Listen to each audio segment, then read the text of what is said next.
How do you guys feel about Furina's buff? It is officially week number 3 for Furina, which means her burst talent can actually be crowned. As you can see, I didn't even bother with the skill, I just went directly to the burst because I wanted to see how good this buff really is. For me personally, I actually didn't feel the buff all that much to begin with. And I was actually kind of underwhelmed because going into it, I expected a lot from this buff. Granted, I was only at level 9 talent. So at level 9, I only had 0.23, and you multiply that by 300, because that's the max fanfare you have at C0, and you get 69, ironically enough. However, at level 10, we have 0.25, so now we actually have 75% damage bonus, which is only 6 above the last percent.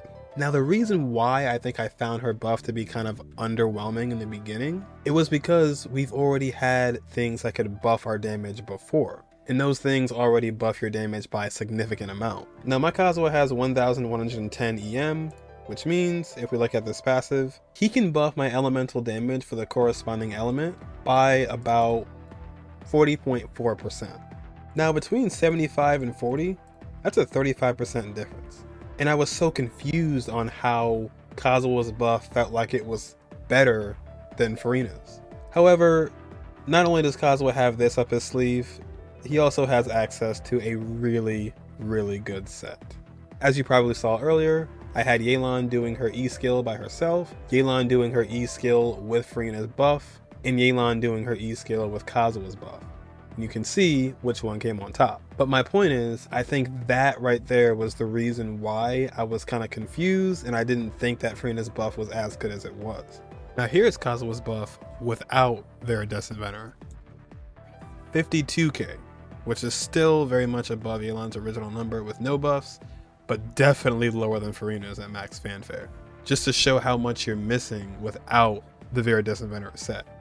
And another reason why it felt like Furina's buff was kind of underwhelming to me, at least in the beginning, was because the current teams that we have in the game are already very well solidified. A lot of teams already have characters that synergize so well with each other, there's not really much room to take someone out and put Furina in.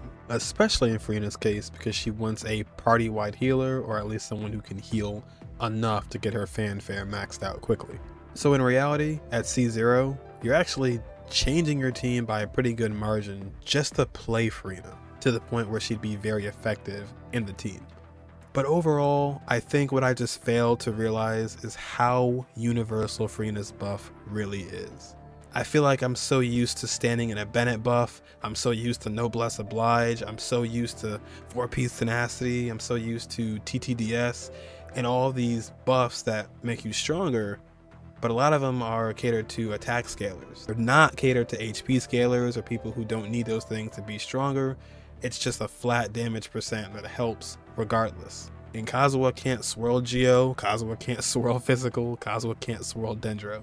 So those 3 things can even be buffed as well by Furina, and it's actually made me really enjoy playing Eula with Furina on a side note. But my point is, her buff is universal, and that's what's awesome about her, and I think going forward it's really going to make a big difference, because as long as somebody's not the classic attack scaler, we're going to see some pretty cool things with Furina.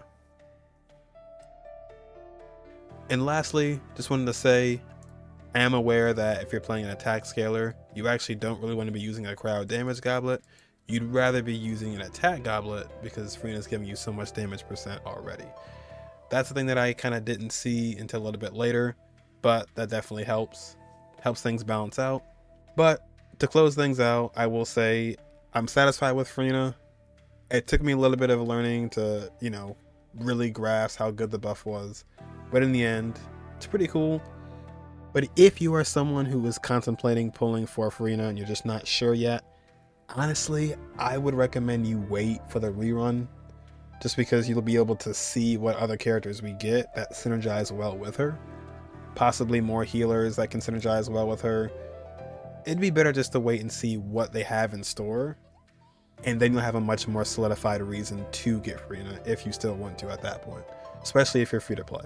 But overall, the character is pretty cool, can walk on water, has some pretty cool overworld stuff, but you're not really missing anything dire without Furina, especially if you have the other means of buffing characters. But that'll be all for me.